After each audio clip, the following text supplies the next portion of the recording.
เราทุกคนต่างเกิดมากันคนละทางอาจจะมีแค่บางอย่างที่เราอาจมีและคล้ายกันต่างคนก็มุ่งไปอยากได้อยากเป็นคนสำคัญ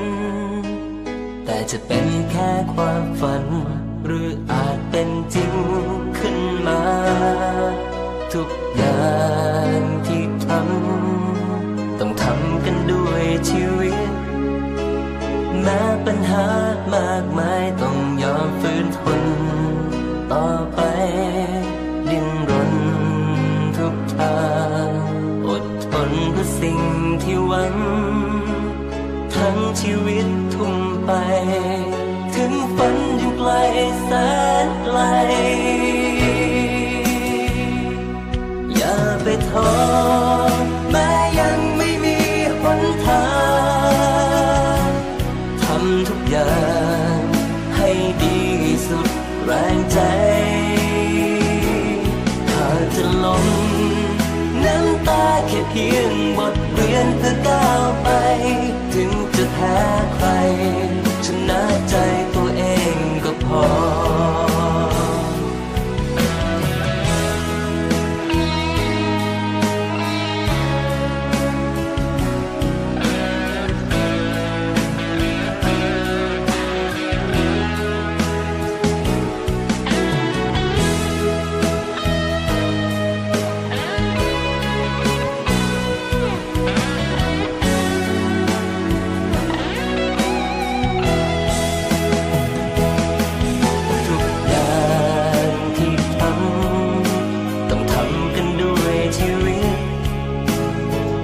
ปัญหามากมายต้องยอมฝืนทนต่อไปดิ้นรนทุกทางอดทนเพื่อสิ่งที่หวังทั้งชีวิตทุ่มไปถึงฝันยังไกลแสนไกลอย่าไปท้อแม้ยังไม่มีหนทางทุกอย่างให้ดีสุดแรงใจหากจะล้ม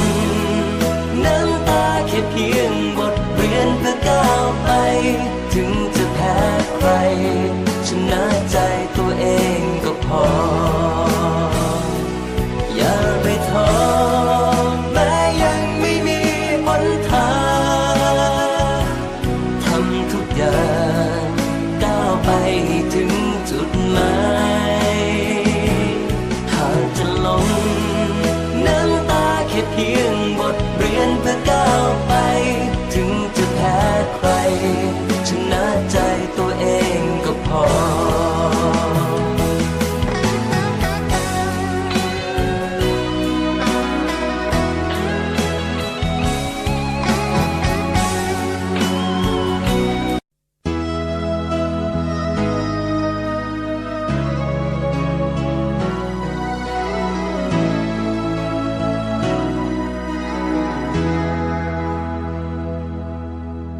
คน